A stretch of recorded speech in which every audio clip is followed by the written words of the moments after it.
राम राम किसान साथियों आज हम बात करने जा रहे हैं 12-32-16। जी हाँ, इफ़को का एमपी के जो 12-32-16 है उसके बारे में हम आपको संपूर्ण जानकारी देने जा रहे हैं।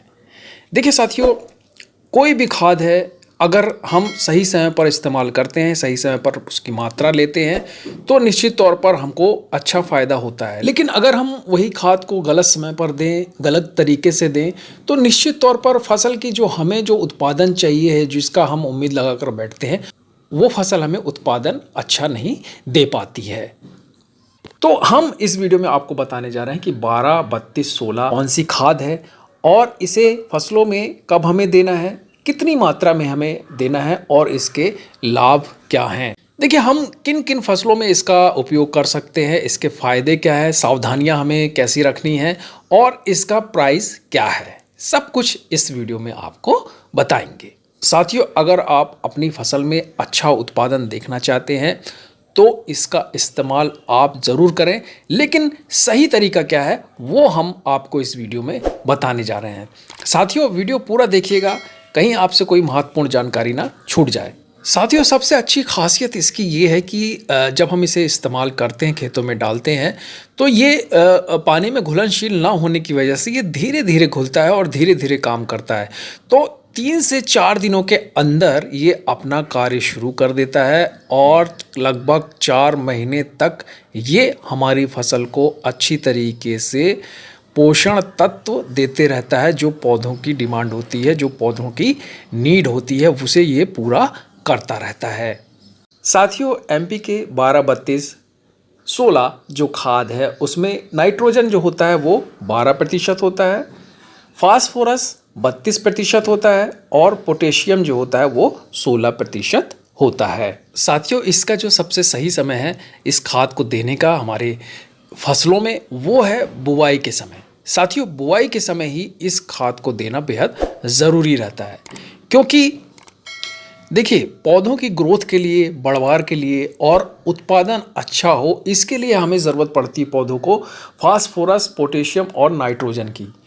और ये अगर हम शुरुआती दौर में दे देते हैं तो पूरी तरीके से हमारा पौधा जो है इन खादों को ऑब्जर्व कर लेता है और हमें आगे चलकर अच्छा मुनाफा देता है, हमारी फसल में अच्छा उत्पादन देखने को मिलता है। साथ ही जो नाइट्रोजन होता है वो पौधों को हरा भरा रखता है और इससे पौधे में अच्छी बढ़वार देखने को मिलती है। इसके बाद साथियों, फास्फोरस। देखिए साथियों, अगर हमें अपनी फसल की अच्छी ग्रोथ चाहिए है, अच्छा उत्पादन चाहिए, तो बेहद ज़रूरी है कि जो हम फसल कर रहे हैं उनकी जड़ों का जो है विकास होना बहुत ज़रूरी रहता है, जड़ों का मजबूत होना बहुत ज़रूरी रहता है। अगर जड़ मजबूत रहेगी तभी आपका तना भी अच्छा होगा और मजबूत होगा और ग्रोथ करेगा। तो जो फास्फोरस है वो जड़ों को मजबूत करने का काम करता है। इसके बाद पोटाश।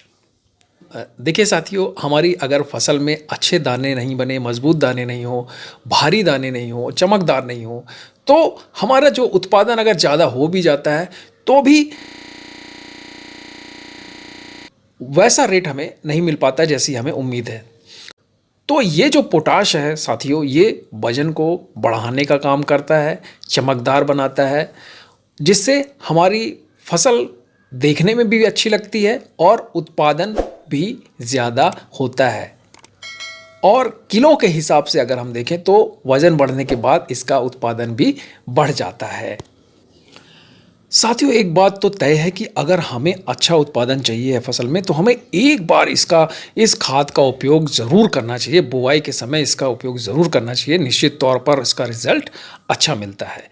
हम अब बात करें कि इसे वो कौन सी फसलें हैं जिनमें इसका उपयोग करके हमें अच्छा उत्पादन मिले, तो गेहूँ, सोयाबीन, धान। साथियों, ये जो सबसे अच्छा जो रिजल्ट मिलता है, ये जो दानेदार जो हमारी फसल होती है उन पे ये बहुत ही अच्छा काम करता है।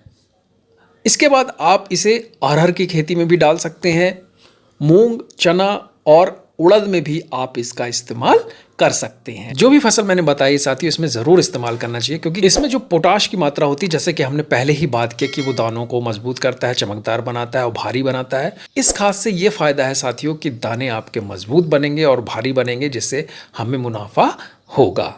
साथियों देखिए, प्रति एकड़ के हिसाब से आपको 60 से 70 किलो ये आपको खाद लग जाती है। लेकिन ध्यान दें कि हमें ये जो खाद इस्तेमाल करना है खेतों में, फसलों में, वो बुवाई के समय ही इस्तेमाल करना है। अगर इसके रेट की बात करें तो ये करीब 12 से 1300 या 1400 रुपये तक में ये आपको एक बोरी मिल जाती है। देखिए, रेट घटते बढ़ते रहते हैं, ये आपको नज़दीकी दुकान से ही जानकारी मिल सकती है। और एक बात का और ज़रूर ध्यान रखें किसान साथियों, जब भी आप कोई खाद लेते हैं या बीज लेते हैं तो आप एक ऐसी शॉप से लें जहाँ पे जो भारत सरकार द्वारा जो रजिस्टर्ड हो, अच्छी दुकानें हों, जहाँ पे आपको ओरिजिनल सामान मिले, आप ठगी का शिकार ना हो। ये जानकारी कैसी लगी आपको साथियों? एक लाइक तो ज़रूर करिएगा। अगर आप हमारे चैनल पर पहली बार आए हैं तो चैनल को ज़रूर सब्सक्राइब कर लीजिएगा। हम आपके लिए ऐसे ही महत्वपूर्ण वीडियो लेकर आते रहेंगे। आप सभी का बहुत बहुत धन्यवाद।